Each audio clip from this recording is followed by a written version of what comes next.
ఓం శ్రీరామచంద్ర పరబ్రహ్మణే నమ. భగవద్బంధువులందరికీ హృదయపూర్వక నమస్కారాలు. ఓం శ్రీరామచంద్ర పరబ్రహ్మణే నమ.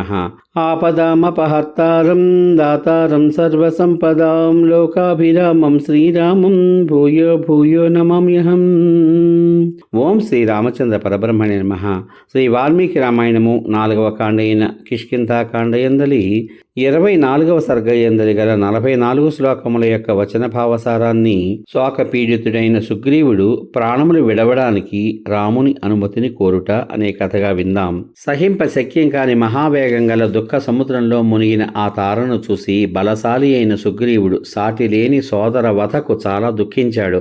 ఉత్తమమైన మనస్సు గల ఆ సుగ్రీవుడు కన్నీటితో నిండిన ముఖంతో క్షణకాలం చూసి మనస్సు దిగులు చెందగా దుఃఖిస్తూ భృత్యులతో కలిసి మెల్లగా రాముని వద్దకు వెళ్ళాడు. చాలా ఉదాత్తుడైన రాముడు ధనుస్సును సర్పములతో సమానములైన బాణములను ధరించి నిలిచి ఉన్నాడు. యశస్సాలి ఉత్తమ లక్షణములతో కూడిన శరీరము కలవాడు అయిన ఆ రాముని సమీపించి సుగ్రీవుడు ఈ విధంగా పలికాడు. ఓ రాజా, నీవు ప్రతిజ్ఞ చేసిన విధంగా ఫలము ప్రత్యక్షంగా కనబడునట్లు చేయవలసిన పని చేశావు. కానీ నా ఈ జీవితం భగ్నమైపోవడం చేత ఇప్పుడు నా మనస్సు భోగాల నుండి మరలిపోయింది. రాజైన వాలి మరణించాడు. పట్టపురాణి అయిన ఈ తార ఎక్కువగా ఏడుస్తున్నది. నగరమంతా దుఃఖం చేత పీడింపబడి అధికంగా ఏడుస్తోంది. అంగదుని స్థితి సంశయాస్పదంగా ఉన్నది. అందుచేత నా మనస్సునకు రాజ్యం మీద ఆసక్తి లేదు.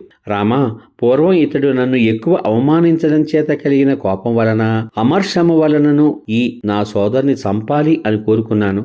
కానీ ఇప్పుడు ఈ వానర్ నాయకుడు మరణించిన పిమ్మట నేను చాలా దుఃఖిస్తున్నాను. ఏదో విధంగా జీవనాన్ని గడుపుతూ పర్వతాలలో శ్రేష్టమైన ఈ ఋష్యముఖ పర్వతమునందు నివసించుటయే మంచిది అని ఇప్పుడు నేను అనుకుంటున్నాను. ఈతనిని చంపి స్వర్గంలో నివసించుట కూడా మంచిది కాదు.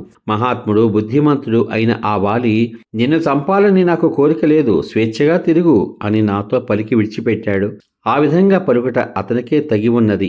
ఈ విధంగా మాట్లాడడం, ఈ విధంగా చేయడం నాకు తగి ఉన్నది. రాజ్యాదులందు ఎంత కోరిక ఉన్నవాడైనా సరే సోదరుడు రాజ్యానికి తర్వాత కలిగే దుఃఖానికి ఉన్న బలాబలాలు తెలుసుకుంటే గొప్ప గుణములు గల సోదరుని వతకు ఇష్టపడతాడా? వాలి తన మహాత్యమునకు అనుగుణంగా నన్ను చంపడానికి ఇష్టపడలేదు. కానీ నేను నా బుద్ధి వికటించడం వలన అతని ప్రాణాలను తీసి మర్యాదను అతిక్రమించాను. వాలి నన్ను చెట్టు కొమ్మతో కొట్టినప్పుడు నేను దీనంగా అరుస్తుంటే అతడు నన్ను ఓదార్చి మరల ఇలా చేయకు అని అంటూ ఉండేవాడు. వాలి సోదరత్వాన్ని, పూజ్యత్వాన్ని, ధర్మాన్ని రక్షించాడు. కానీ నేను క్రోధాన్ని, కామాన్ని, వానర స్వభావాన్ని చూపించాను. ఈ సోదరుని చంపడం వలన, విశ్వరూపుని చంపడం వలన ఇంద్రుని వలె నాకు ఊహింప శక్యం కానిది, సత్పురుషులచే పరిహరింపదగినది, కోర తగనిది, ఏమాత్రమో చూడదగనిది అయిన ఈ పాపం వచ్చింది.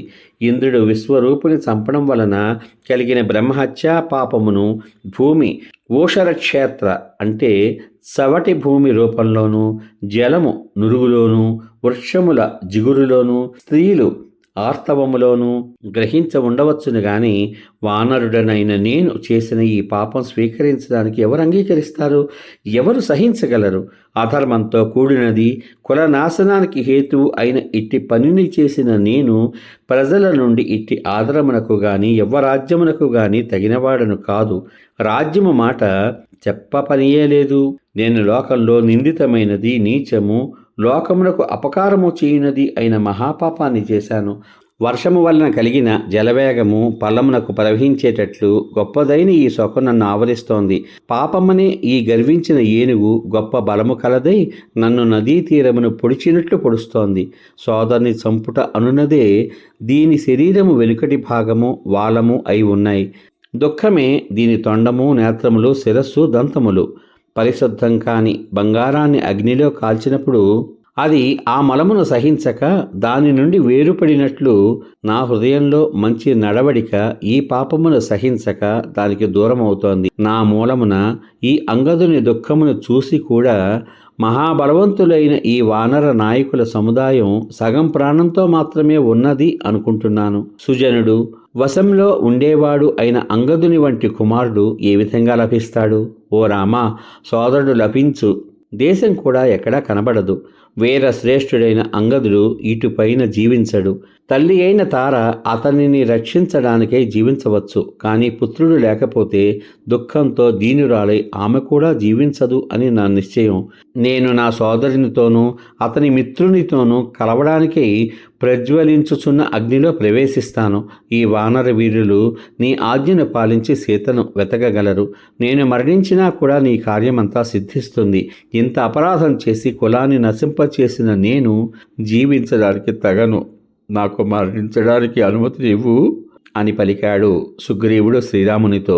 రఘువంశీయులలో మహావీరుడు, శత్రు వీరులను సంహరించేవాడు అయిన రాముడు వాలి తమ్ముడైన సుగ్రీవుడు పలికిన ఈ మాటలు విని కన్నీళ్లతో కూడినవాడై క్షణకాలం మనస్సులో విషాదం చెందాడు. భూమి వంటి ఓర్పు గలవాడు, జగద్రక్షకుడు అయిన ఆ రాముడు ఆ క్షణమునందు ఔత్సుక్యముతో మాటి మాటికి చూస్తూ అప్పుడు దుఃఖంలో మునిగి ఏడుస్తున్న తారను చూశాడు. అందమైన నేత్రాలు కలది, వానర శ్రేష్ఠుడైన వాలి నాతుడిగా గలది, స్వభావముచే ధైర్యవంతురాలు అయిన వాలి భార్య అయిన ఆ తార భర్తను కౌగిలించుకుని పడి ఉండగా ఆమెను మంత్రి శ్రేష్ఠులు లేవదీశారు. భర్తను కౌగిలించుకుని ఉన్న ఆ తార భర్త దగ్గర నుండి తొలగింపబడుచున్నప్పుడు కాళ్ళు చేతులు కదుపుతూ వ్యాకులంగా ఉన్నది. ఆమె అక్కడ ధనుర్బాణములను ధరించి తన తేజస్సుతో సూర్యుడి వలె ప్రకాశిస్తున్న రాముని చూసింది. రాజలక్షణములతో కూడినవాడు, అందమైన నేత్రములు కలవాడు, పురుషులలో శ్రేష్ఠుడు, పూర్వమెన్నడూనూ కూడా చూడబడనివాడు అయిన ఆ రాముని ఇతడే ఆ రాముడు అని గుర్తించింది. దుఃఖం చెంది చాలా బాధపడుతున్న పూజ్యురాలైన ఆ తార వ్యాకులమైన మనస్సుతో ఇంద్రునితో సమానుడు, ఎదిరింప శక్యం కానివాడు, గొప్ప సామర్థ్యం గలవాడు అయిన ఆ రాముని వద్దకు శీఘ్రంగా వెళ్ళినది. దుఃఖం చేత మారిపోయిన శరీర స్వభావం కల మానవంతురాలైన ఆ తార పరిశుద్ధమైన బుద్ధి గలవాడు, యుద్ధంలో లక్ష్యమును ఛేదించడానికి సమర్థుడు అయిన ఆ రాముని సమీపించి ఈ విధంగా పలికింది. నీవు ఊహింప శక్యం కాని స్వరూపం కలవాడవు, ఎదిరింప శక్యం కానివాడవు, జితేంద్రియుడవు, ఉత్తమమైన ధర్మం, క్షీణించని కీర్తి, భూమి వంటి ఓర్పు, రక్తం వల్ల ఎర్రనైన నేత్రాలు గల నీవు గొప్ప సామర్థ్యం కలవాడవు. అందమైన శరీర సంఘటనముతో మహాబలశాలివై హస్తములందు ధనుర్బాణాలు ధరించిన నీవు మనుష్యుల దేహమునందలి గొప్పదనము కంటే భిన్నమైన దివ్య దేహం వైశిష్యంతో కూడి ఉన్నావు.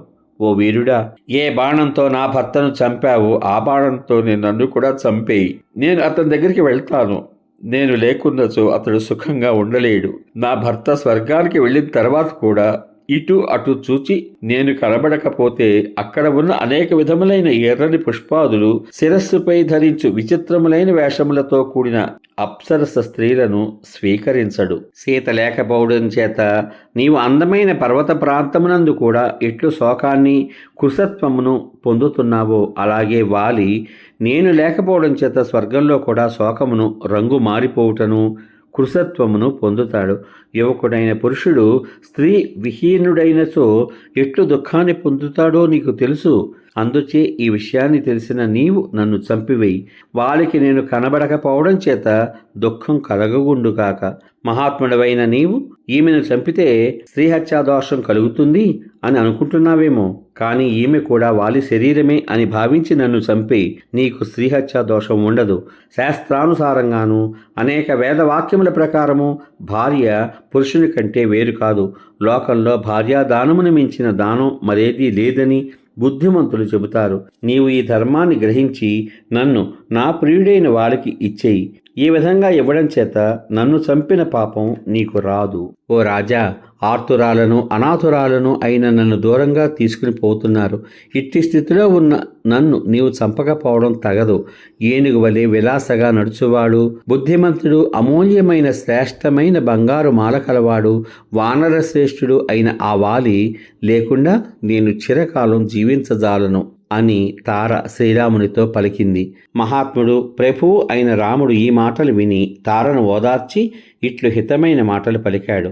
ఇట్టి విపరీతపు ఆలోచనలు చేయకు. ఈ లోకాన్నంతటినీ బ్రహ్మ సృష్టించాడు. సుఖ దుఃఖములను అన్నింటినీ కూడా బ్రహ్మయే విధించాడు అని లోకలంతా చెబుతూ ఉంటారు. ఈ 3 లోకాలు కూడా బ్రహ్మ వశమున ఉన్నాయి. అవి అతడు విధించిన నియమాన్ని అతిక్రమించజాలవు. నీవు అధికమైన ఆనందాన్ని పూర్వం వలనే పొందగలవు. నీ కుమారుడు యవ్వరాజ్యాన్ని పొందగలడు. బ్రహ్మ విధించిన విధానం ఇట్లే ఉంది. సూర్యుల భార్యలు విలపించరు, అని రాముడు తారతో పలికాడు. వీరుని భార్య అందమైన రూపము, వేషం కలది అయిన విలపిస్తున్న ఆ తార మహాత్ముడు, ప్రభావశాలి, శత్రు సంహారకుడు అయిన ఆ రాముడు ఈ విధంగా ఓదార్చగా రోదనమును విడిచిపెట్టింది. సమాప్తం.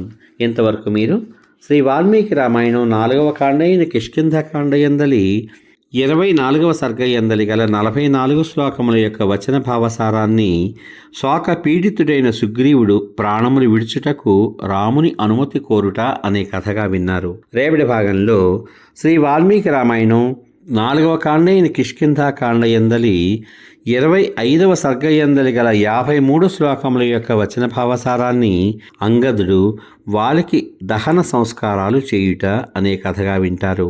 ఓం శ్రీ రామచంద్ర పరబ్రహ్మణే నమః.